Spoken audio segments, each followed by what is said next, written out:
Ladies and gentlemen, boys and girls, dying times here. That's right, we're talking about Carrie, 1976, on Kill by Kill.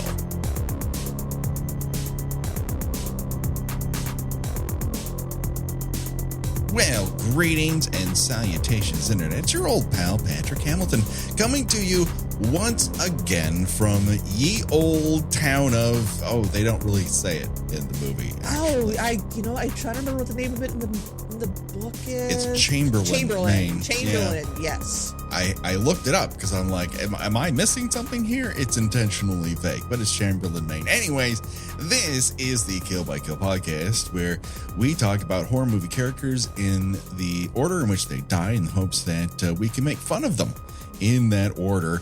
And of course, there's only one person I trust that she will actually tell me what it means when the entire senior class of girls starts yelling, "Plug it up" at me. The one, the only, Gina Radcliffe. How you doing today, Gina? I can't come up with a pithy joke. This movie is just too sad. like sad and disturbing. It's sad and disturbing, but also there is a joy within it. I mean, everyone's doomed, but that's not to say that there isn't a silver lining thread of joy within the moments of it, because no one knows this is the last thing they're going to do on Earth. Well, yeah, that is true. Brian De Palma does a very good job of, sort of, even if you know going in what's going to happen, it's like, oh, this is extra tragic because none of these people know what's going to know what's about to happen. No, it's like watching a disaster movie, basically. I think it is. It's a slow burn disaster movie. It's as if, I know like things like Earthquake and the Towering Inferno and whatnot. They build up to the event, and in some of them, that event happens at least, within a half an hour to 45 minutes. But here, it's really a long walk up until the point that they've lit this fuse for a long time. They just don't know it's going to explode. They just think it'll fizzle, and actually it explodes all of them. No one in this movie, with the two exceptions, lives to tell the tale. Right. So my question to you almost immediately is, did you read Carrie first, or did you watch Carrie first? I am pretty sure I actually read the book first. Probably, almost certainly, too young for it. I was maybe 11 or 12. Oh my! I can tell you exactly where I was. I was staying over my aunt's house. Mm-hmm. Her husband was actually a horror fan. Possibly where I might have been inspired by it at some point a little bit. And I was, I already was having sleeping issues at that point. So I was up late looking for something to read. And I was like, oh, I've heard of Carrie. Right. Let me read this. And it's actually a very short book. I don't even think it's full I don't even think it reaches 200 pages. It ends with an autopsy report, which is, a banger way to go out. Yeah, of a child. She's 17, but she's a child. And I could not put it down. I did not find it particularly scary. I found it upsetting. Because, not to get too brutally honest on Maine, but in middle school, I had a problem with being bullied by mostly girls. Because girls they're kind of, actually no, I'm not, children are kind of super extra shitty at that core, things are happening to my body and my brain that I don't understand age of about maybe 11 to about 14 or 15. They're super shitty to each other, to themselves, to their parents sometimes, but mostly to each other. Yeah. You've got your little tribes forming. You've got your, one day they're your friend and the next day they're not for some reason. And just, very much, feeling out different people for their weaknesses. So, I mean, I'm, looking back on it, I'm like, that wasn't that bad. And, I don't think, I'm not one of those people who tries to one up people about how, shitty their school experiences was. Because for most people, it's, particularly middle school is not a great time. Yeah. But, I did find the book upsetting in a there, but for the grace of God go I kind of way. Well, yes. I mean, the dials are turned all the way up for dramatic purposes, as the whole point of, when you read a novel or when you watch a movie, you're not going there for dire realism. You're going there for the dramatics of the situation to be maximized to the point where it makes sense to be put on the silver screen. I, too, read this book in an afternoon, I believe in my living room. There's not a lot of wasted space to it. It's very, for a Stephen King book, it is very stripped down. Well, he often says about it that he originally had intended it to be one of those short stories that he sold to men's magazines or sci-fi magazines, but he just kept writing and writing, and it went past the word count in which they would pay for. And so he threw it away, and his wife rescued it from a trash can and said, I actually like this, and I think it's worth you exploring this. And he said, well, I'm not going to make any money. It's past the word count. It's like, it's worth the experiment. And there we go. The manuscript lands on someone's desk. They try to option it. The eventual producer of this movie gets the same thing. He does option it with paying King, I believe, $2,500 at the time. They try to sell it all over town, and no one really wants to pick it up. And then it just so happens that one of King's publishers moved to MGM-UA as an overall development deal, and she picked it up there. But the hard line was it had to be under $2 million. So this thing was made for less than $2 million. It goes on to make nearly $34 million, which is a 17 times multiplier. So while 34 million does not sound like much in today's parlance, just consider the amount of effort that was put into it versus the payoff they got out of it. And I didn't see the movie for a very long time, although in grade school, a kid named Ernie in my class claimed over and over again that there was a sequence in Carrie that takes place in the girls' bathroom in which Carrie makes someone's head explode. Now, was he confusing it with Scanners? Maybe that is. I honestly am wondering. Like, I'm not. Ernie's was the same guy who read the novelization of Empire Strikes Back and told everyone on the playing field that Darth Vader was Luke's father. No. So that was fucking nice of him. So Ernie loved to spoil shit. So yeah, I don't know if he had heard about it secondhand and was trying to. It seemed like, hey, I've watched this R-rated movie. Let me tell you all about it, because I was rapt.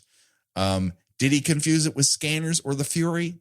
Who can say? But it would be in my teen years that I would eventually watch Carrie. I believe the cable version of Carrie that aired on like a TNT or a USA or an AMC.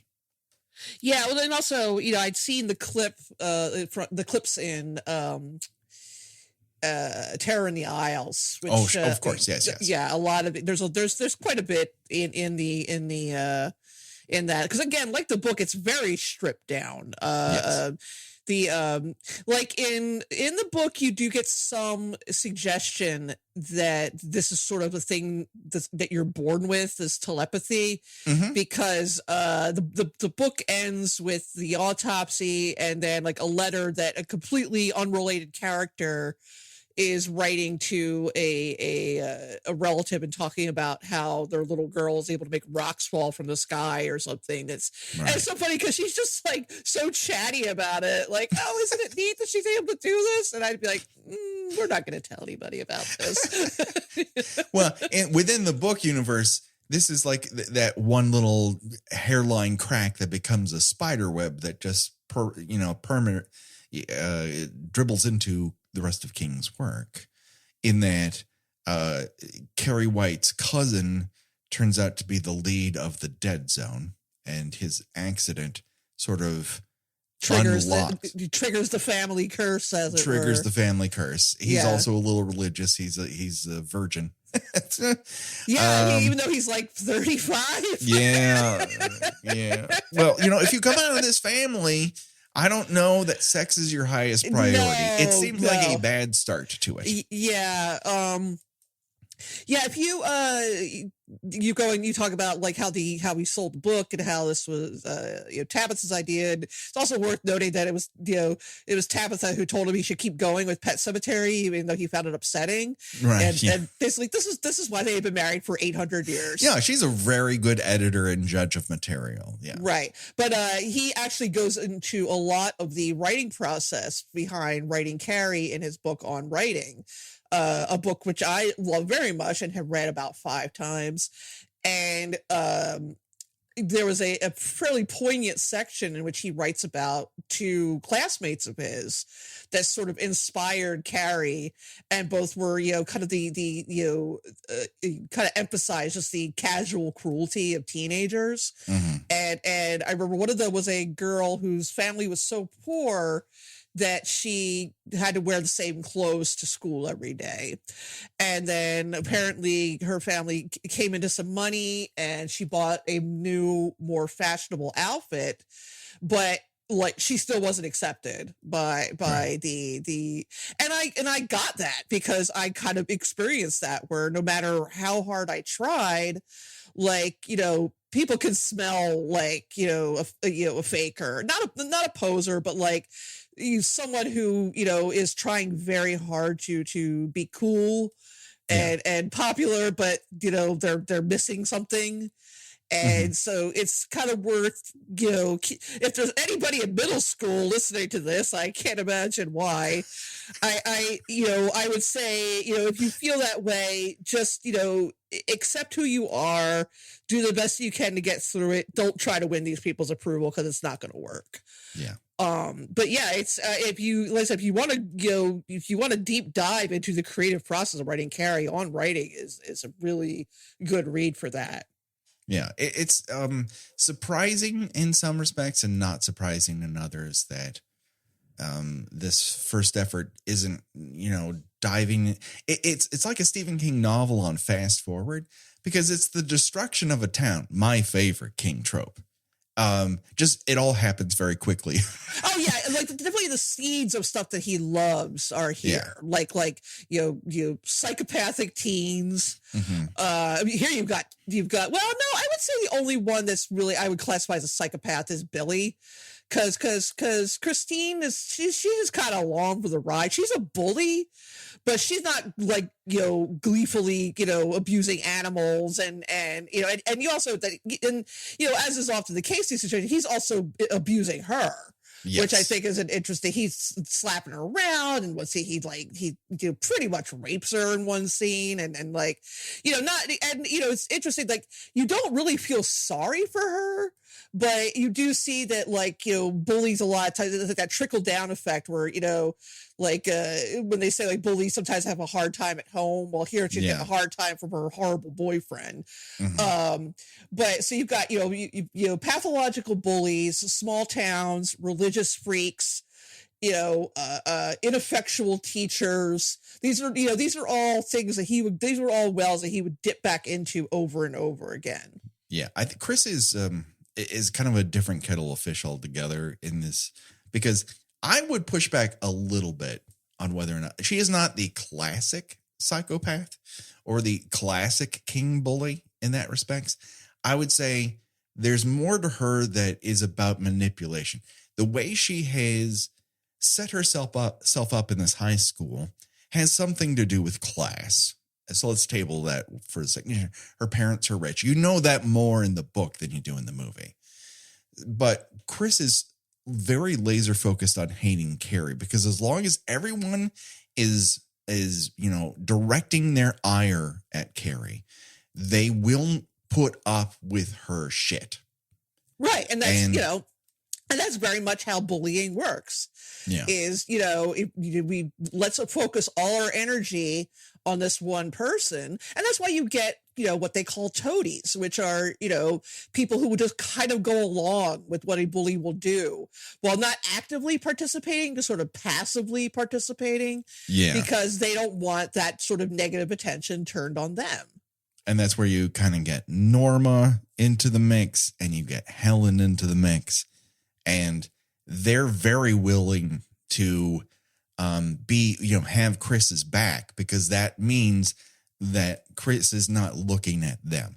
The only one who shows even the barest bit of backbone is Sue. And I feel that has a lot to do with shame. She suddenly sees her actions have consequences. B, she knows time is short. This is the senior prom. They are all leaving this place. The hierarchy will not last where she is going in life.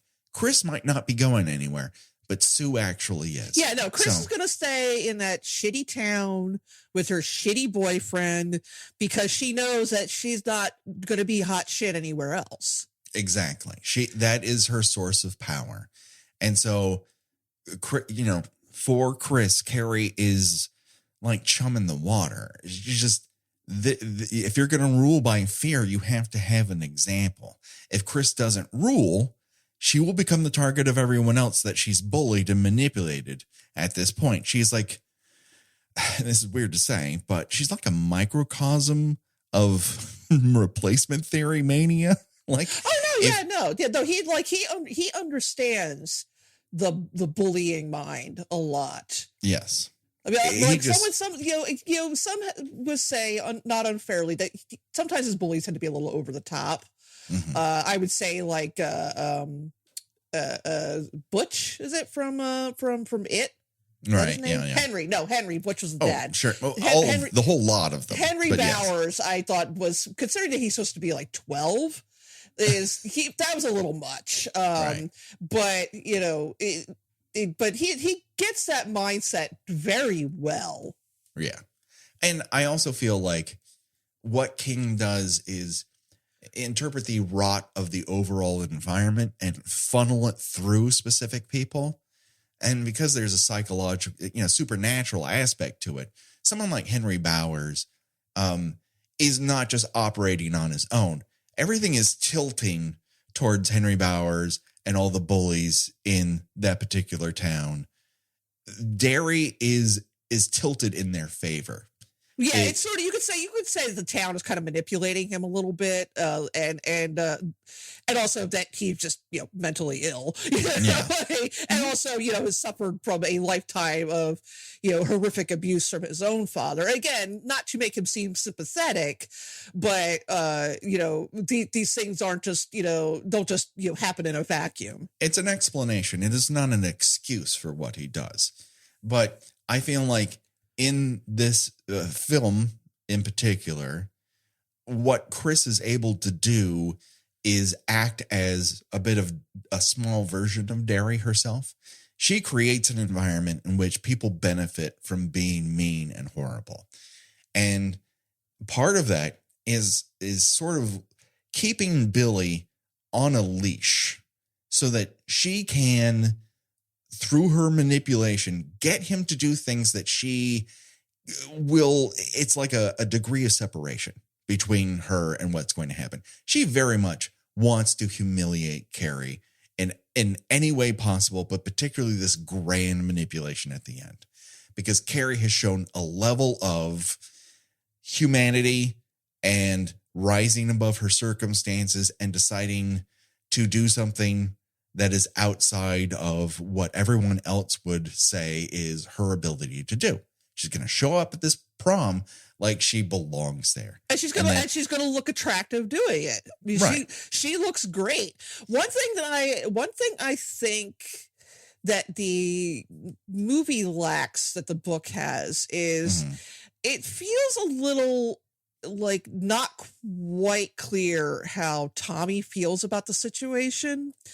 And kind of like, I feel that Sue and Tommy in the book are more clearly delineated as these people are okay, like they don't mean to do her harm.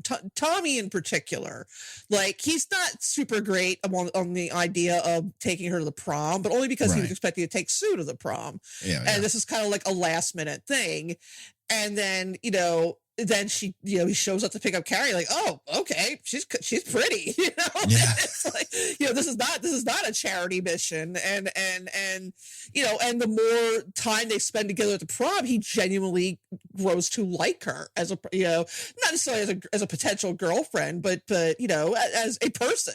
He sees her less as a burden he has to carry. Right. He's enjoying the time he's been asked to spend with her. This person is a real person who has wants and needs and isn't just the target of, the hysterical target of all these girls, something which I don't have to ever deal with. Right. He's also, and this is more so in the movie than in the book, but he's a big dumb idiot. He's like a big doof in the book, where in the movie he's just kind of a little bit of a sensitive pretty boy, but like he's emotionally in touch with certain things. But he just because he's empathetic doesn't mean that he's like smart and with it.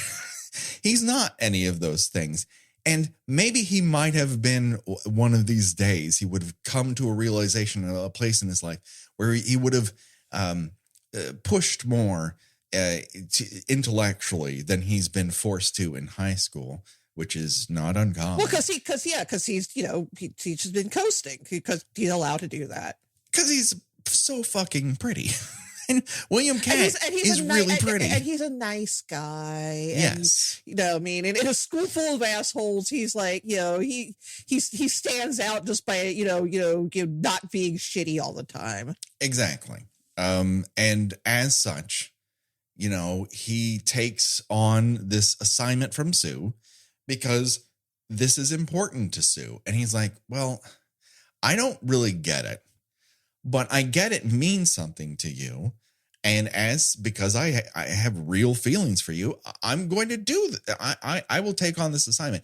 And it is over the course of that dance that he, gets a moment to actually take in Carrie as a human being.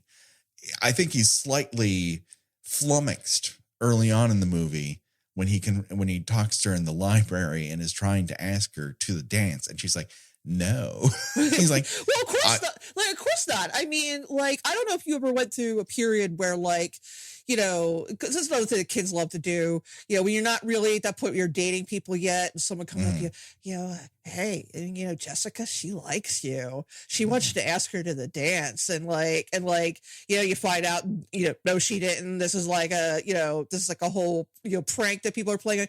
So, like, there are points when you're a teenager and often into adulthood where, like, someone is nice to you in a way that, like, makes you suspicious. You know what I mean? like, am I being set up here? Like, is this, are you playing some kind of prank on me? And we're so emotionally vulnerable at that moment in time. If you're not used to having a lot of attention from, whatever gender you're attracted to, and all of a sudden someone's telling you that, like, like this popular kid who's never, like, spoken a single sentence to you is saying, you're being told they have a crush on you, you're like, no, I don't, something smells here. I'm not gonna, I don't blame her for being like, absolutely not. No, her warning, but despite the fact that she's under terrorist siege at home,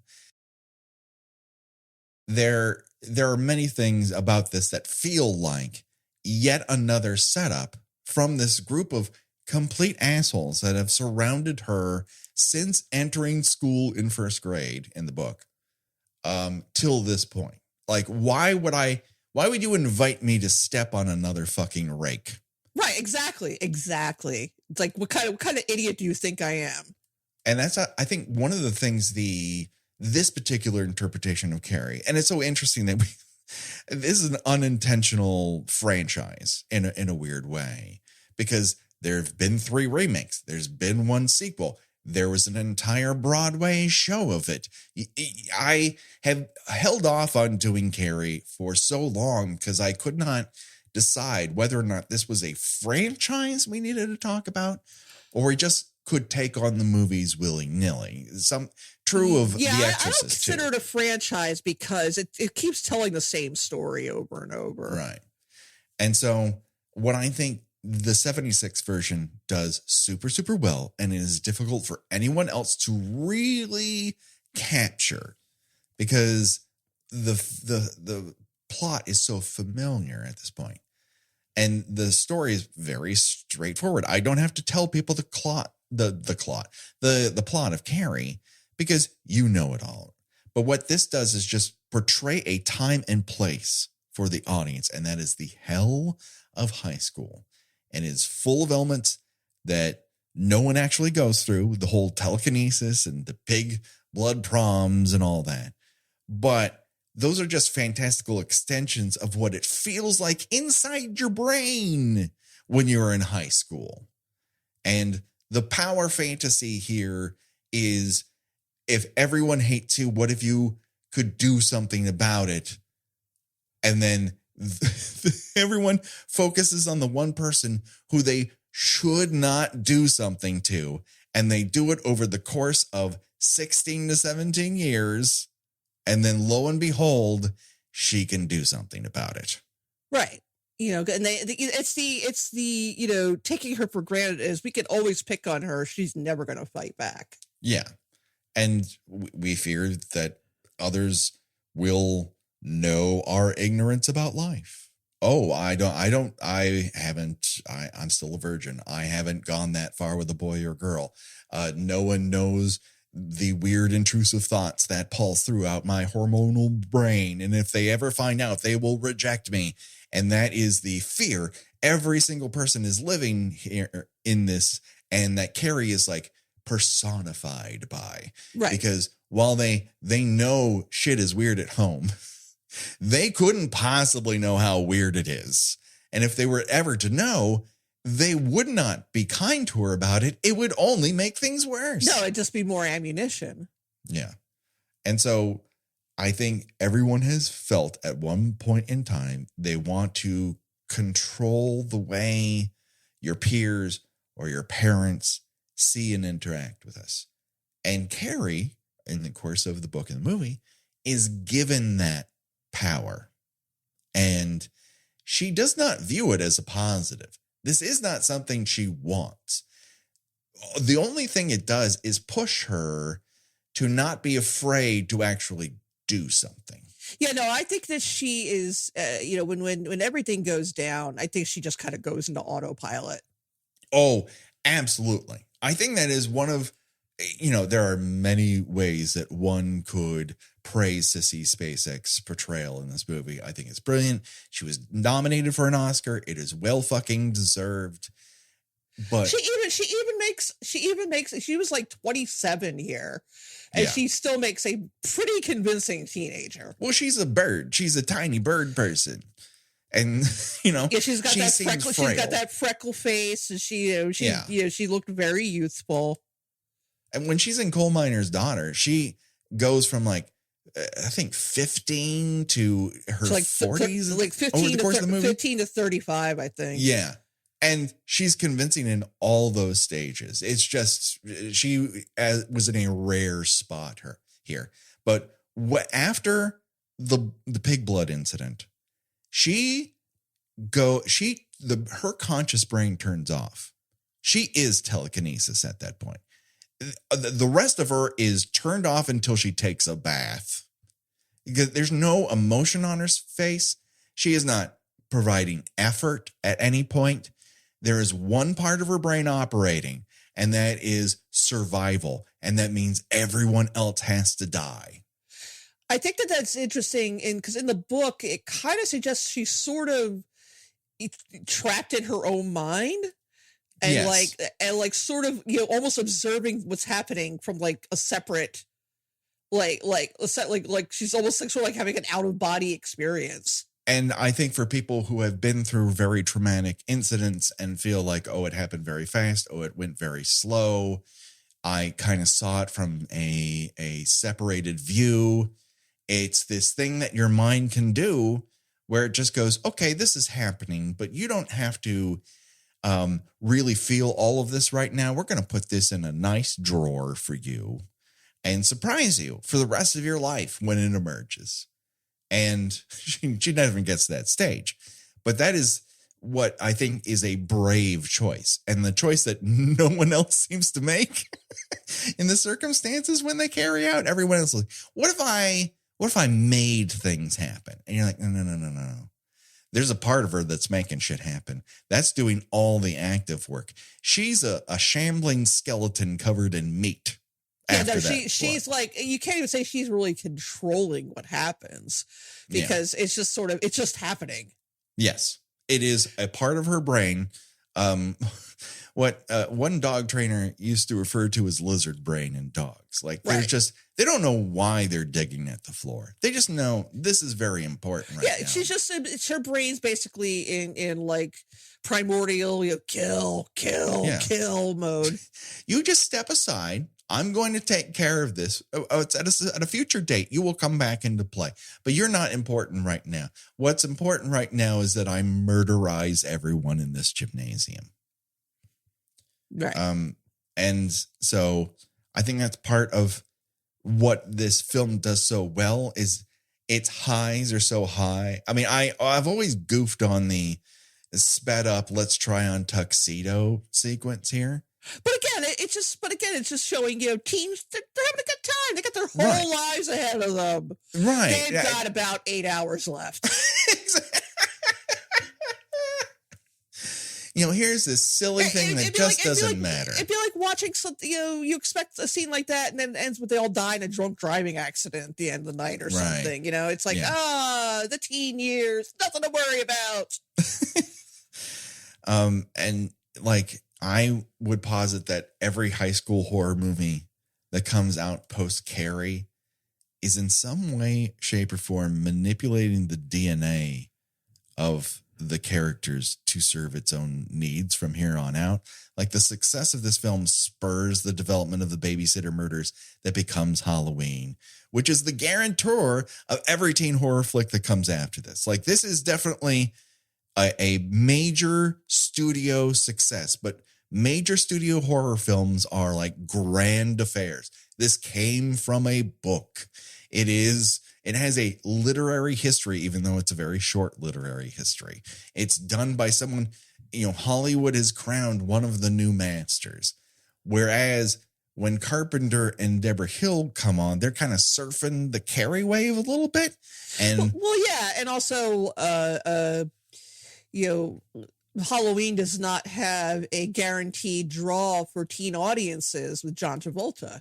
Right. Who was, it's not even arguably, it is definitely, he was the biggest star in that cast. Yes. Whereas the biggest star in the Halloween cast is PJ Souls, as should be. But yeah, I mean, Sissy Spacek, not necessarily her first movie, certainly her first major film. I mean, does this come out before? This comes out after Badlands, but I would. Yeah, but Badlands, that was kind of more of an artsy, critics friendly movie. I don't think like most of Terrence Malick's movie, as I don't think it did particularly well at the box office. People didn't have Badlands fever. Yeah, I mean, it's a movie I very much love, but I will concede that it, upon original release, I don't think it did particularly well. Yeah, but I would say and to finish the Halloween thing, I'm not saying that Halloween isn't inspired. Anyone who's heard us talk about Halloween, we obviously worship at the altar of it. But you can tell that Deborah Hill in particular in writing the script kind of goes, I'm going to take that frenemy dynamic and obviously I'm going to dial down the absolute dramatics of it and make it more of a passive push-pull. And that feels way more real. The part of that movie that's unreal is this demonic ghost of a human being in a meat suit who eats dogs and kills people. Right. In fact, you have PJ Souls essentially playing a very similar character in both movies, where she's kind of the goofy friend, whereas just the difference in Carrie is she's a bully too. Right. Where but yet also in Halloween, you can certainly see where Annie might have the potential to be a very good bully. She might have the potential to do that. Because she's very sarcastic. She's she's not super nice to Laurie all the time, and she's very amused to the point of making Laurie uncomfortable. That she's afraid to date anyone, and you can see the potential there. Yes, she's mystified by it. It doesn't make sense to her because if you could, why wouldn't you? And the reason is that Lori isn't that into a vast majority of high school guys and isn't just going to throw it out there just to get it out of the way. That's not the way she's built. She can't bully Laurie because Laurie is smarter than her, and Laurie has, a certain amount of confidence, even if she is like not particularly comfortable talking to boys yet. Right. But she knows who she is, and that can sometimes feel like a threat to you because as with it as Annie is, she doesn't entirely know who she is quite yet. Right. And that's just like a softer version of this. It's a very effective manipulation of this works. How can I use that dynamic to my advantage in this other film, which the emphasis is not female friendships, but female friendships make Halloween come alive when it's not trying to murderize people, which doesn't happen until the last 40 minutes. Right. But that's kind of, I feel like Carrie opens the floodgates for all that other magic to happen. It provides you can point at a target at it, go, it's kind of like this, but here's all the variations that don't make it specifically that and make it our own original thing. And the other element of Carrie that I really enjoy, I feel like really shines off the screen is like, when you're that age, everything is life and death. And the thing is, in a horror movie, everything is life and death too. Right. Exactly. That is a teen mindset. It's how we're, constantly getting shamed from one extreme to another, and slammed. I'm sorry, not shamed. We're getting slammed from like joy, compassion. You're exhilarated. You have desires. You can't believe how beautiful the world is. It's all aimed at against you, and you are powerless to stop anything. And all this happens over the course of the movie, and people's responses to it, whether or not they're completely complicit, whether or not they are the thing that sets off the incident, whether or not they're just trying to exonerate themselves, whether or not they're just a passive, adult who are just gliding through the life here in this movie, they all pay for it in one way, shape, or form. There are certain aspects I prefer the book over the movie. Mm-hmm. I do like and find it poignant that the gym teacher, Miss Collins. Miss Collins. I think she has a different name in the book. It's one of Stephen King's like New England kind of weird French Canadian names. I think it's like sure. I think it's like Desjardins or something like that. Yeah, I think you are. Right, yeah.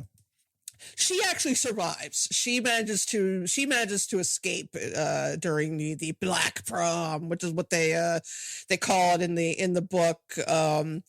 And she like the book is almost epistolary in some ways because you have like excerpts from like newspaper articles. You have Sue has written a memoir of her experiences.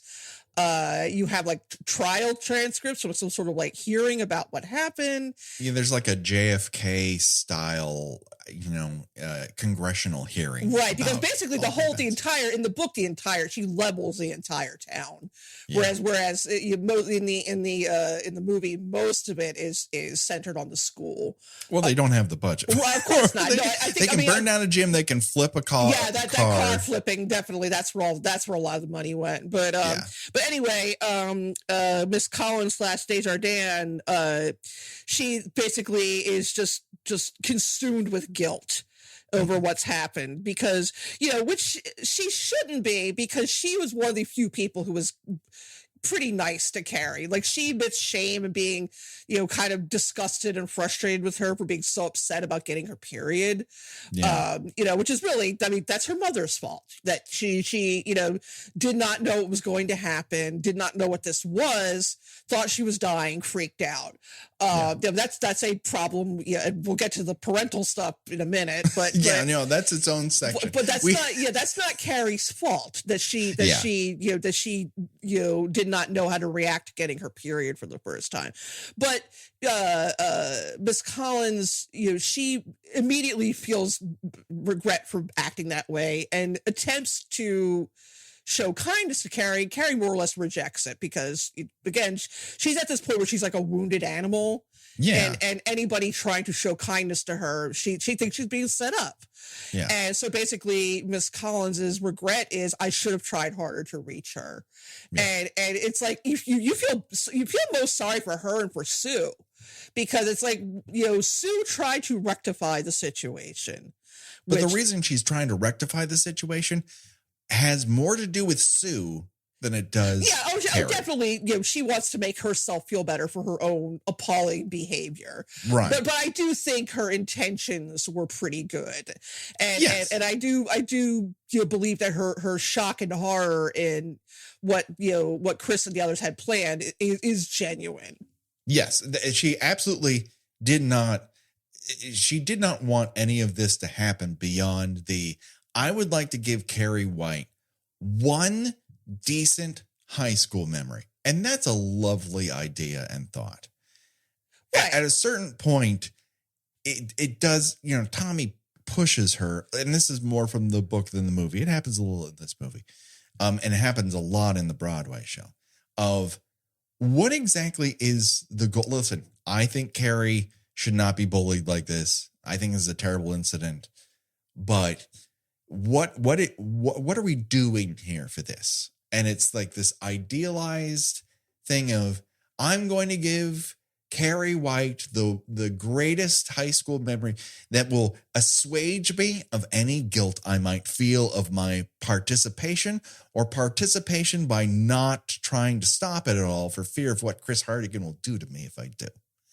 And that plays a lot more into her, like, isn't it great that I'm sacrificing my high school prom for Carrie White? There's a little of that running through her. Oh, yeah. Yeah. It's sort of like, you publicly announcing that you're giving to charity, where it's like, are you doing this because you want to help or because you want praise for what a good person you are? Right. She's going for clout a little bit in a pre-clout age. This is something that she hopes to turn into like a college essay at some point, or right. Explain a time when you were absolutely selfless and altruistic. And it's like, I got the school underdog a date to the prom. It's like, yeah.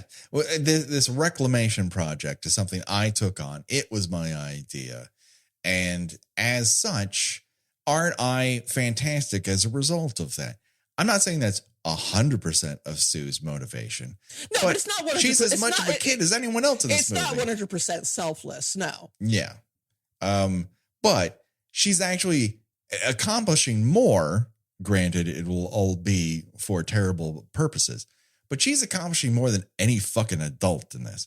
Because as much as this movie is a splash of teenage dream / nightmare, the other component of this is that adults are fucking useless in this movie. Like everybody that has to deal with Carrie is just like, they look at her like she's a bug under a magnifying glass. Like they don't like her either. Which is it's sad, it's pathetic, but that's kind of a thing with bullied kids in school sometimes. Like it's like, why don't you learn to stand up for yourself and stuff like that? And it's like, hey, why don't you get these people off my fucking back?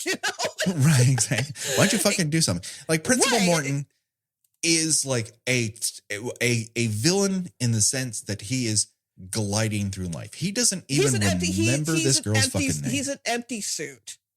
Yeah. Morton does not show up to work to make Carrie White's life better at school. She doesn't fucking exist to him. The book gives him a little bit more backbone, and that Christine's parents show up to go, isn't the refusal of her prom ticket too far? Isn't having her perform after school PE too much of a punishment for what is really something that's Carrie White's problem? And he's kind of like, hey, I am the one who tells me not to do anything, not you. That's as much backbone as he has. Right. But in the movie, he's just like, I don't have time for this bullshit. And it's like, right. But, honestly, that's, 70s and 80s the 70s and 80s public school system was not good. Right. And I can't say it's much better now. I mean, unfortunately, we hear tragedies all the time about, children who, are bullied and they ultimately end up committing suicide. And all the schools invariably ever do is, circle their wagon and say, oh, well, we never saw any bullying going on here. And it's like, and then, invariably someone always pops up and says, yeah, it actually turns out the parents complained to school like 17 times and nothing happened. And because, schools are afraid of lawsuits, they're afraid of losing some sort of funding for something. And, especially when, unfortunately, the child involved is an LGBTQ person or a minority, then they're even less likely. You think they'd be more likely to step in and assist in bullying, but because everybody is so afraid of crossing the wrong person that they are very happy to let these sad little sheep be sacrificed.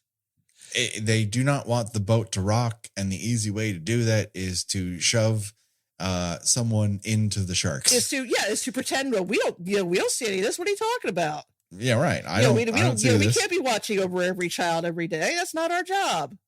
And Miss Collins, Miss Desjardins wants change, and again, it's a little more clear in the book than the movie, but that she is on Carrie's side. Yeah, but I mean, I understand that again, what isn't epistolary is more more internal in the book, and that's hard to come across in a movie. Like you even spend some time with Chris, where as inside her head, whereas in the movie she's just kind of a straight up, not to say one note, because Nancy Allen does a great job with her, but she is like the nemesis.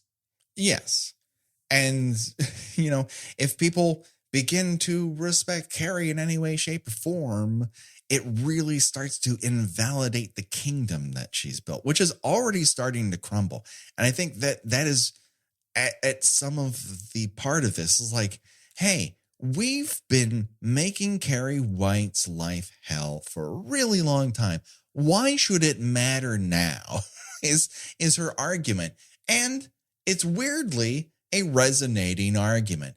They're allowed to make Carrie White's life a living hell because Carrie White's parent would love for Carrie to be in hell. Just that is the best place for Carrie, really. She shouldn't exist in the first place. All right, we can't get to Margaret quite yet. That's a whole nother fucking conversation.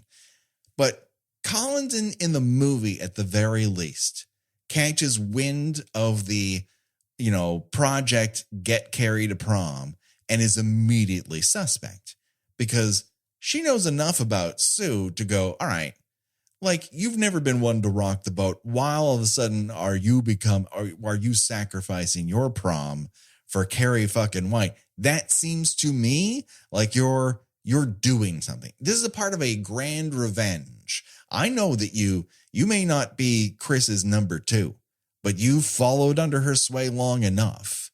And Sue's like, I just want to be nice, outwardly. Right.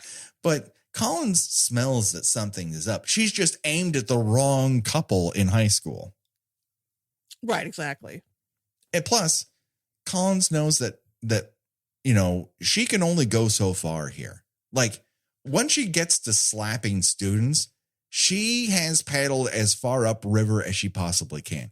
Because she knows Morton isn't going to have her fucking back. Who's she going to rely on? Sydney Lassick? Sydney fucking Lassick is going to have your back? No fucking way. Like, she is as far out as she can possibly get. Right.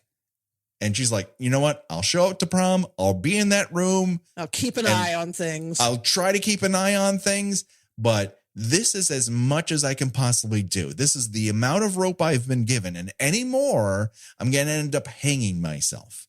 And that is another part of this movie, which is men are hell. men do not help in this movie. Not a And yeah. I mean, Tommy tries, and Tommy pays for it with his life. Yes. He's just fucking unconscious. He just goes by. Do you? Because I think in the book, like the getting cracked in the head with the bucket killed him. Yeah. Because I think in the book it explicitly says like he starts like bleeding all over the place and all like so I think dude went down with a skull fracture. It's a 1-2 punch. It's bucket to the floor, and between the two things, like, if he were to walk out of it, he'd be walking out with a serious concussion, if not head fracture, because he doesn't put his hands out in front of him when he goes to the ground. And the only person who really could have done anything about it is in such abject shock that she's covered in pig's blood that there's certainly nothing she can do about it. She clicks off. So what are you going to do? Right. So before we get to Margaret, can we, I have a question for you about the prom scene itself. Yeah. I have seen people debate this question and I want to see if we're of differing minds over it. Yeah. When everybody starts laughing after she has the pig's blood on her, do you think that that's actually happening or is she imagining it? I think it starts with the actual people who are in on the joke, and they're trying to get the rest of the horrified crowd, because there's nothing about this that's genuinely funny. Right. Like I think that I'm inclined to agree with you that I think maybe a couple of people started laughing, but everybody else, but Carrie, it just kind of echoes, and that's all she's she been hears. told by Margaret that this is what's going. Like, right. Imagine they're all going to laugh at you. And when imagine what your mind would do if your mom said, if you go to this one place, if X happens, that equals Y, and then you X, and it fucking equals Y. Right. Your brain would crack in half. Because it's worth noting that when Norma, who was PJ Souls' character, right, starts laughing and pointing, the two people who were standing next to her could not look any more disgusted. Like, they're just like, what are you even doing? You know, and like, why are you laughing at this? You know, and that's like, the start of De Palma's, the sequence. And we haven't really talked that much about De Palma, which is kind of crazy. And listen, we're not the only ones who are going to go, you should really watch the prom sequence. This is kind of bravura, but he's trying to put you mentally in Carrie's place. There's this whole buildup where she's dancing with Tommy and the camera starts to spin around them. And she's like luminous. Right. And it starts off like, oh, they're in heaven. And then she starts to ask Tommy questions like, why am I here? Why did you bring me here? And Tommy's just like, because I asked you. Like, he's a dim bulb. No, it's because you liked my poem. Yeah. But the camera, what you don't really notice until like the second or third time you watch is the camera starts to speed up as she asks the questions. Right. She's starting to get uneasy. Right. What starts as this is a dazzling experience becomes, oh my God, I'm being sucked into a vortex. And then the result of that is that she's invited on stage in front of all these people who have either actively bullied her or stood by and done nothing. And they're all saying, here you are, our glorious prom queen. And then they dump a fucking bucket of blood on her. And the actual lens of it starts to spiral. Things start to crack in half. That horrifying couple is just like, oh my God, this is terrible. But then after that, when she starts to look around, the part of her brain that has just been hardwired by her mother starts to take over. And then what is a few is all of them. And As many times as I've watched it, I don't think all of them are laughing.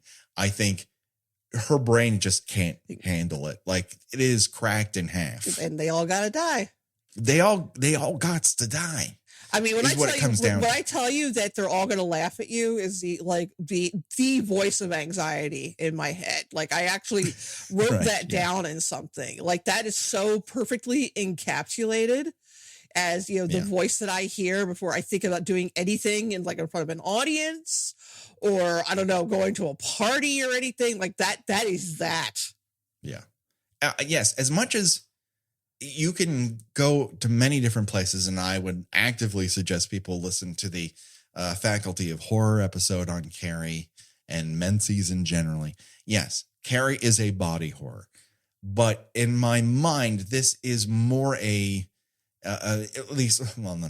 It isn't. It is all of these things, but what it illustrates so well is how you can psychologically terrorize somebody into the craziest possible response to stimuli. And while human beings in our real world are not able to telekinetically murderize an entire classroom of people, they have found ways to murderize an entire group of classrooms in a school. We've all lived through that now. Right. And that is another component of this movie that I don't think gets talked about as much as the very vital, very real body horror of what happens to somebody when society says, oh, you're a woman now. I'm going to shove all these terrible things onto you because as a result, we're sort of underselling that component of it because we haven't talked about it yet. And we might not get to it at all because we could talk about this movie for 14 hours. Right. So I just want to get that out there. But De Palma does a great job of infusing the entire movie with exhilarating feelings and amplified emotions, because at the center of it, there is very much a mental game going on here, which gets to religion is one hell of a drug, Gina. It really is. Holy shit. It's time to talk Margaret White. We're nearly an hour into this, and people thought, oh, there's no way they're not going to. Well, of course, we're going to talk about fucking Margaret White. This is the performance of a fucking lifetime. I don't know how Piper Laurie lost the Oscar for this particular role, because I would say this is the type of thing that absolutely cements her in the canon. This is the role of a lifetime, and there have been plenty of great actresses who've attempted to play Margaret White, including Academy Award winner Julianne Moore. Right. And you read that on paper and you're going, oh my God. Here they went to a qualified person. Here is someone who can try to live up to Piper Laurie, and I will grant her that she is trying really fucking hard, but that movie is not. I don't know why it can't. Honestly, it's not because people aren't talented. Maybe people are too familiar. Maybe it's studio interference. I mean, maybe it's casting a very attractive young actress to play Carrie. Not that Sissy Spacek is unattractive. She's not, but she has this sort of look that she's just someone who's just been very beaten down. Whereas I don't believe that Chloe Moretz has ever felt insecure about anything a single day in her life. Right. I mean, it's that that Hollywood stereotype of wait, who are the bullies and who's the underdog here? Right. Yes, and I think that movie suffers.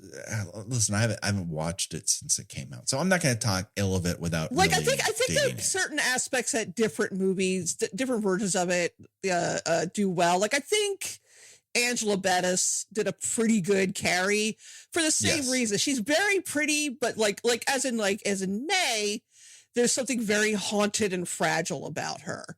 Where she has that Spacek wounded bird aspect to her. Like you could see where she might be a fairly convincing school victim. Mhm. It just like it's just a yeoman's task. I mean, like getting I mean, of course, the core issue with casting Carrie, and, again, I could talk about this for an hour, so I'm just going to say it very briefly, is in the book, she's fat.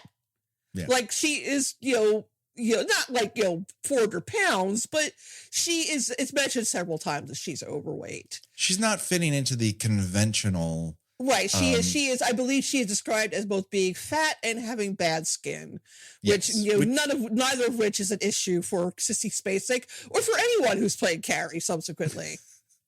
Yes. That's not really a problem they have. Which is why, to a certain degree, the physical elements of the body horror, to me, somewhat gets tamped down by the traumatic mental horror of the film. But again, I'm coming at it from very much a male point of view. Right. But also what I appreciate with Stephen King is, when she, is done up for Prom, like, it turns out that she's actually has a skill for doing makeup and hair, where it's just something she's been doing in private because her mother apps, which we'll get back to in a second, will absolutely not have it. But she can tailor clothes, but she has not been allowed to tailor anything that would actually emphasize any of the good parts of her. She is not attractive in spite of being fat. She's attractive because she is dressed in a flattering gown and has done her hair and makeup. And it's a transformation of how they view her. Right. Suddenly, she walks in on the arm of the hottest guy in school, and she is done up. And it is a transformation so unexpected that a great deal of the class is just bewitched by the story of what's happening in front of them, even though they don't know the entirety of the story. Right. Whereas Margaret White, while I have said that adults don't do shit in this movie, I would hesitate to add I don't consider Margaret White to be a real adult. No, she is a banshee. There are only two elements that denote her actual adult status. She has a child, and she's of a certain age. Otherwise, she basically just flits through fucking life, loudly judging others and commanding that they follow her very narrow definition of what a Christian lifestyle is. She is, in her own way, as big a bully, if not bigger, than Chris Hartigan. It's just that the space in which she can be a bully is limited to her own household. She can proselytize around the neighborhood, but she's basically laughed off. And that shit then rolls downhill to her own daughter, whom she does not care for, has tried to kill two times previously. Right, all because, she blames her, she considers her, the seed of, the horrible night when she had sex with her husband. Yeah. It's like, Margaret views Carrie as the very product of sin, and therefore a sin that must be purged. She is not allowed grace. She is not allowed the ability to change. Her life should be hell because Carrie, in her mind, should be in hell. And at the end of the movie, what do the rest of the townspeople write in Sue Snell's dream about Carrie? She's in hell. It just, oh my God, it's like people really put a lot of thought into this movie. Yeah, and I do love that, like, when she wants to punish Carrie, she makes her go into the prayer closet. Where we're in the movie, like, this, I don't know what thrift shop they found this Jesus portrait in, but he just looks exasperated more than anything else. He's got this eyes rolled back. Oy vey, kind of looking insane. It is insane. Like he's had enough of Margaret shit at this point. Of course, the production design of this movie was done by Jack Fisk, who just so happened to be Sissy Spacek's husband. They are still married to this very day. Jack Fisk was just nominated for an Academy Award. He is a fucking legend. And yes, he did go around to the craziest thrift shops to find the wildest shit to put in this prayer closet. And again, this religious freak mother character again is something that Stephen King would return to again and again and again. I can't help but think about the short story from Needful Things about the it was Needful Things of the Tommyknockers. The woman that has the 3D portrait of Jesus and it tells her how to kill her husband. Do you remember? Jesus, that? It could be either of them. I want to say Tommyknockers, but it absolutely sounds like Needful Things too. I think it's actually the Tommyknockers because it's the whatever the weird shit that the aliens are making doing to people's brains that make her think that this 3D portrait of lenticular portrait of Jesus is telling her how to wire her television to electrocute Yes, that's right. Yeah. It's got to be Tommyknockers. Yeah. Oh my! That's the thing I like about Tommyknockers. Like you can hate on that book. It's not his best, but there's so much of the thing that I like about him, which is this town's going to hell that I just love. Right. I just love. Right. So yeah, there's so many seeds. Like you could trace so many lines from this book into his other stories. Yes. Well, Christian nationalism is the gift that keeps on giving. And when I say giving, I mean putting us all in Carrie White's hell. Margaret employs like every tactic she knows to control and manipulate Carrie within the fiefdom of their house. You have isolation, outright violence, guilt, belittlement, gaslighting. Like Margaret knows best because God told her personally is her point of view. Right. And in doing that, she gives Carrie no safe space. When a child is being bullied at school, hopefully they are fortunate enough to have a home where they can get that they can look at as a refuge from the treatment they receive in school, whereas Carrie has no such refuge. No. She goes home, she goes to school, she gets shit on, she goes home, she gets shit on some more. Yeah. In both cases, for the crime of existing. Yes.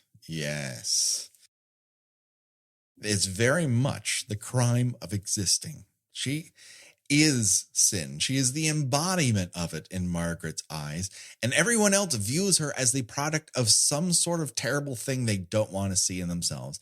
And so shit slides downhill. Now I'm going to steal from another cinematic master, in my opinion, Mr. Jordan Peele. Once again, I'm going to propose that Carrie is a bad miracle. Yeah, I could definitely see that. In the sense that she, has this, incredible power, but can only use it to do harm. Right. Yes. And she hasn't invoked it. She didn't work towards this. She doesn't want any of this. She doesn't want any of this. It is just something that she happens to be. How she's managed to stay alive under Margaret's roof is rather incredible, because Margaret constantly tells her that Carrie is my cross to bear. Like her penance for the sins of the flesh she indulged in when her husband came home one night and they finally had sex, and holy shit, Margaret actually enjoyed it. And then Carrie shows up 9 months later. It just is. I feel like this is in my mind, kind of a bad miracle prime is Carrie White. It's just kind of primal what this story represents. Even though it's so fantastical, it's not scary in a boogie. No, it's more of a it's more of a tragedy. Yeah. You certainly don't want it to happen, but also so much of the movie is a buildup for this inevitable thing to happen. You're shown it on the poster. She's covered in blood, and the senior prom is on fire. You know that going in. Everything else is prelude. And it's quite a prelude. Right. I will say again, comparing book to movie, I much prefer how Carrie ends her mother's life in the book. She basically just kind of slows her heart down, which is very unsettling. Because Carrie's aware she herself is dying. She's been injured. She herself has been injured in this fire. She's almost gotten run over. I think she got shot at one point in the book. So she knows she's dying, but she's going to take her mom with her. Yes. So because if she's going to hell, mom's coming with her.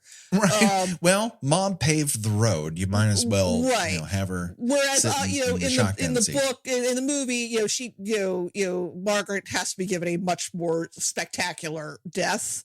And that's when you get her basically being like crucified with a potato peeler, which sounds stupid, but looks great in the movie. Looks great because she's invoking that Jesus pose. And of course, Margaret practically has an orgasm while being stabbed multiple times, because honestly, nothing in Margaret has been penetrated in quite some time. And I think she thinks she's going to go directly to heaven, which got a big surprise for you, waiting, Margaret. It's an ecstatic feeling. Finally, the thing that she's believed, this magical, intoxicating feeling she's believed this entire time, that Carrie will be the death of her, has come true. She's right. She's right. And it gets proven every time she gets stabbed with another twirling weapon. Right. Carrie, Margaret believes that Carrie won't grow up, and she believes this to the point where she doesn't inform her about real life, because real life doesn't matter to Margaret. This is all the road to be paved to her heavenly reward. Right. Don't tell your daughter, what a period is. Yeah, no, just shove her in the Jesus closet. If you can just humiliate Carrie enough by dousing her with hot coffee at the kitchen table, if you can push her down the stairs enough, she probably will not gain a working uterus. Probably, right? Right? That'll stop her periods. And so, as the primordial sort of king novel, there's this unintentional content. You will see the contents come into better focus in later books. But that content is that small group of people who either through active, choices or inactive choices conspire for the big thing at the end of this book to happen. So Sue and Tommy and Chris and Billy Nolan get her to a place where she cracks in half, and the actual demon that her mom has talked about this entire time actually comes loose. They summon the demon, and regardless of their intentions, she is just a time bomb that Margaret has been pushing towards exploding and constantly shortening the fuse of. And then one bucket of pig's blood, and you got a bloodbath on your hands. Yeah, this is the best thing that's ever happened to Margaret. It really is. I hate to say it. This is what Margaret has wanted. This solidifies every crazy idea she's ever had. That, Carrie is going to end up in the grasp of the devil. And because she can manipulate shit with her mind and push me on the bed. Oh, shit. This is kind of what I wanted. Right. This is kind of what I wanted. Right. So yeah, I just, for a writer who has found a lot of different ways to create true monsters, I think Margaret might be one of King's best. Yeah, she's very effective because she's believable. Yeah. Perhaps no more, never more than right now in these current times that we're living in. Yeah. It's just an incredibly potent and miraculous piece of film work here. While De Palma has many cult films before this, and he's obviously built a resume, he's never had the financial success of anything that he's done. The listeners of the show on the main feed will have listened to us talking about Phantom of the Paradise, so I won't regurgitate that. But that is one of those ultimate cult objects that's loved by one town in Canada, and everywhere else its reputation grows when people catch up to it. Whereas Carrie is absolutely a smash to the point it's nominated for Oscars that people like myself are still disappointed it did not win. Yeah, it's one of the very few times that a horror movie has even been acknowledged by the Academy. Yeah. Well, it came out in that sort of brief period where when a studio horror movie was released, it did have an air of, oh, this means something. Right, like it came out a few years after The Exorcist, and so yeah, it was kind of riding on that because The Exorcist was the same way. I think that got nominated for multiple Oscars, including Best Picture, right? Which many to this day think did not win because one important Academy member actively campaigned against it. It is something that should not have been allowed to happen under Oscar rules, and yet he actively campaigned against it on religious fervor, and it kind of tampered its response at the box office, not at the box office, but in Oscar voters. Is there? This is a movie I could talk about for 14 hours. Yeah, it's definitely, that and The Exorcist and Halloween, it does definitely give weight to the suggestion that the 70s might actually be the best era for horror. I think the 70s is what gives birth to what people love about the 80s. I don't think they give enough credit to it. I think it starts with, you have Night of the Living Dead and Rosemary's Baby, and they're coming at it from two different angles. Rosemary's Baby is what ends up being the studio-driven horror projects that have gloss to them, that are your Exorcists, that are your Omens, that are Carrie, that are Alien. And then Night is what gives birth to the indies. And indies are what give us, Texas Chainsaw Massacre. And Martin and Halloween. Yes. And it all leads up to, in some ways, Friday the 13th, because that's the best of both worlds. It's an independent production that's bought by a studio and released by Paramount Pictures with the Mountain logo. And all of a sudden, this is what horror is. It's an axe to your face. And I love it. But everything that comes after that is kind of a little bit the direct result of those two worlds meeting. Right, but a lot of the humanity was stripped away from it. Yeah, to a degree. And the formula starts, everyone thinks I can do this. I don't think a lot of people look at De Palma's Carrie and think, you know what? I can make me one of those. That's not true. It's not true of Friday the 13th either. But it gave a lot of people license to try, and I enjoy many of the lesser results that happened out of it. I enjoy their charm. I enjoy the characters. It's the reason why we have the fucking show, after all. But, yes, I feel like the 70s is undercut because the volume is not as high, whereas the mania takes over after Friday the 13th. And one of those just falls onto a movie screen every other weekend, to the point where movie reviewers are like, I'm not even fucking covering these things anymore. Right. And there are good things that result of that. Like, we would not have had these somewhat lesser efforts that are so enjoyable if people didn't feel they couldn't give it a shot.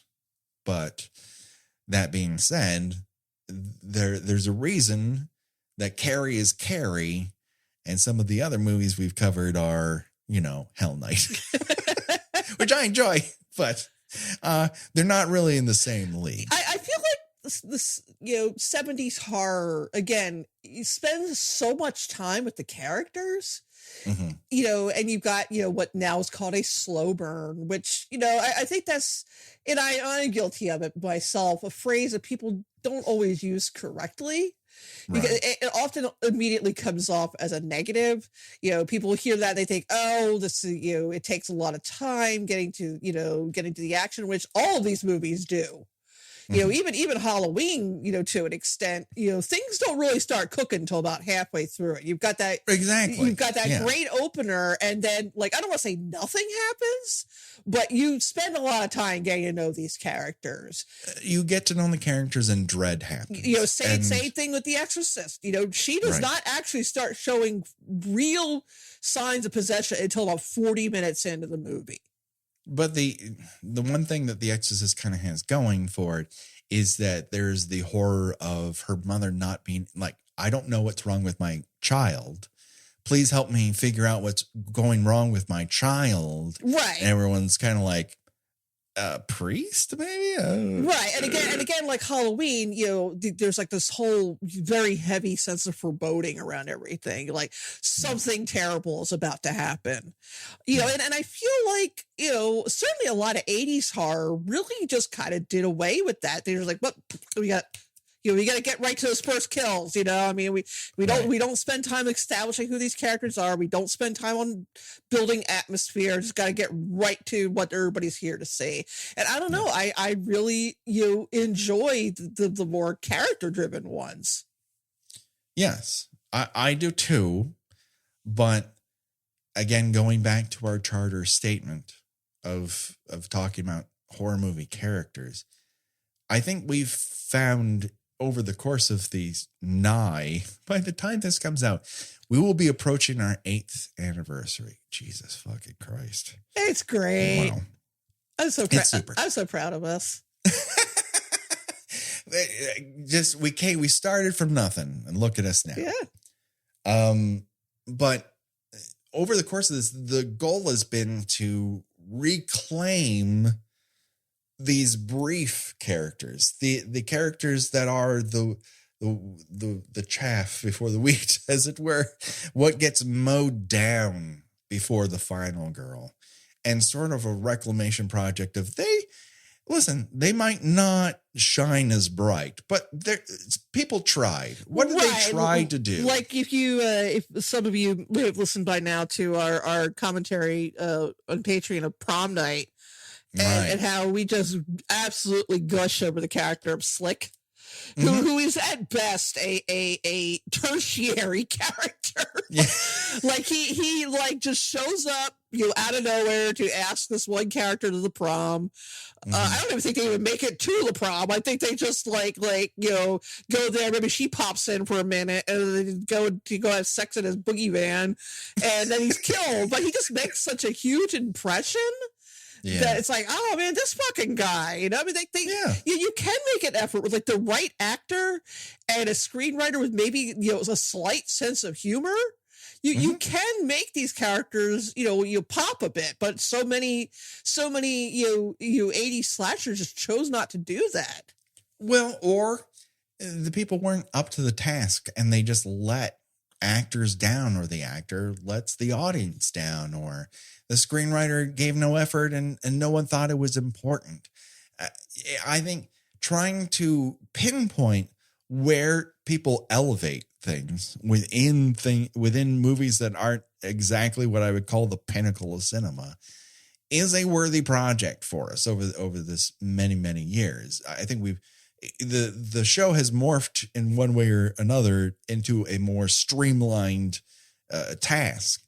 That being said, not as many movies present as many characters to you that die in the specific way that happens in the Friday the 13th movie. We tried, everybody, but not every film can really invites that level of examination. But I think it is a worthy project because at the end of the day, all of these people who are in all of the movies that we've ever covered and will ever cover will have wanted to present a character that lives and shines as brightly as what Amy Irving does here, as what Nancy Allen does here, as what Sissy Spacek does here. John Travolta is terrifying in this fucking movie. He is, and he really he definitely because this was mostly at this point he was mostly known for being a welcome back Cotter at this point.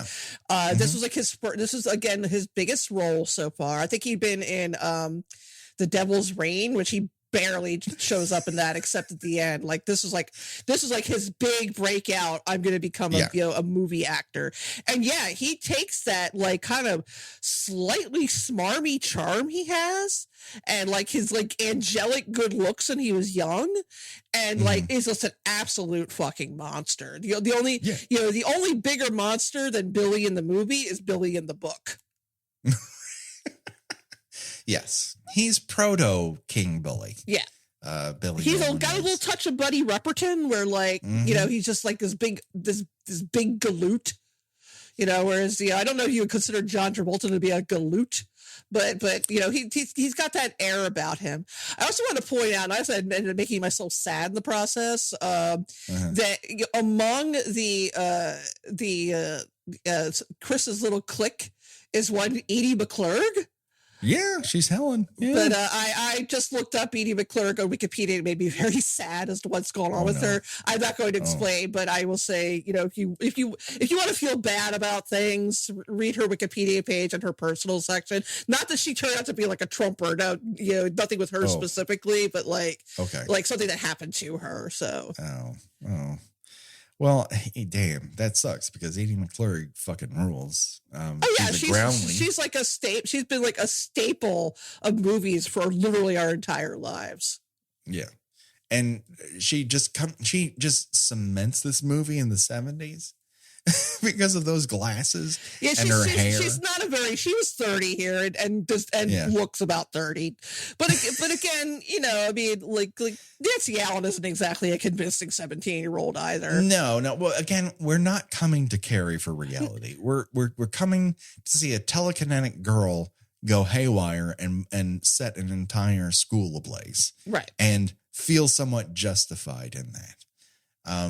And I think people shine in this movie because they're given the runway to shine in roles big and small. They leap off the screen because De Palma wants them to have a moment to display what their character is.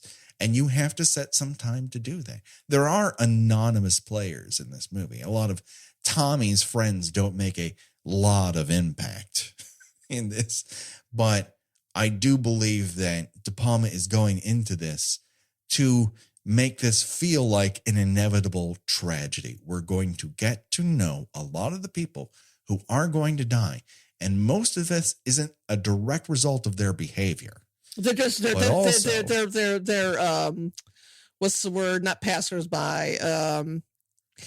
Like when you're like in you're just there, unfortunately. Yeah. Wrong place, the wrong time. Exactly. I could talk about Carrie all the live long day, but before we go, we have to choose our own deathventure, and that's where we decide of the many, many, many deaths in this film. If you were to die in one of those ways, which one would you choose and why? Of course, you can be crushed, you can be electrocuted, you can be cleavered in half by a basketball backboard, immolated in a gym, exploded in a car, stabbed many times during which you reach orgasm by religious mania, or you just pull the whole fucking house down on top of yourself. Yeah, well, already basically bleeding to death and probably in shock. Yeah, you've already been stabbed in the back. You fell down the stairs. Like a lot of bad shit's happened to you. I don't like any of those, honestly. There's not no. Yeah, I don't want to burn. There's no fun. I know I don't want to burn death. Even though I obviously don't want to be these characters, I guess being in a car, it flips a bunch of times and explodes. That's at least that's probably quick. Yes. I think although honestly, you know what? Like Tommy goes down pretty quick. He's just like, I mean, he may have ultimately died in the fire, but I don't think he was aware of he any wasn't of it. Awake for yeah, it. So I'm gonna take Tommy's way out, and Tommy was generally a pretty good guy in a movie where there weren't a lot of good people. I think he was pretty okay. Yeah. So yeah, I'm gonna take the bucket kicking in Soviet Russia. The bucket kicks me. I'm down for that as well. Gina, where can people find you on these here internets? I write about television and movies at thespool.net. I also write about movies and other pop culture related stuff at Gina watches things.substack.com. I am on most social medias under Gina Does Things. Do it today. People, check it out. Find us on Patreon, where we've got lots of bonus opportunities for you to listen to more Kill by Kill than ever before. We've got Chat by Chat, we've got bonus episodes and movie commentaries. I think you should check it out. Find us on your socials, rate and review us on iTunes or your podcatcher of choice. It helps us be seen and heard by more people. Look up our t-shirt shop on TeePublic. It's good stuff. That just about does it, but don't worry. De Palma continues next week with even more telekinetic fun. Don't worry, folks. The body count will continue for myself and for Gina. Bye-bye, everybody. Bye.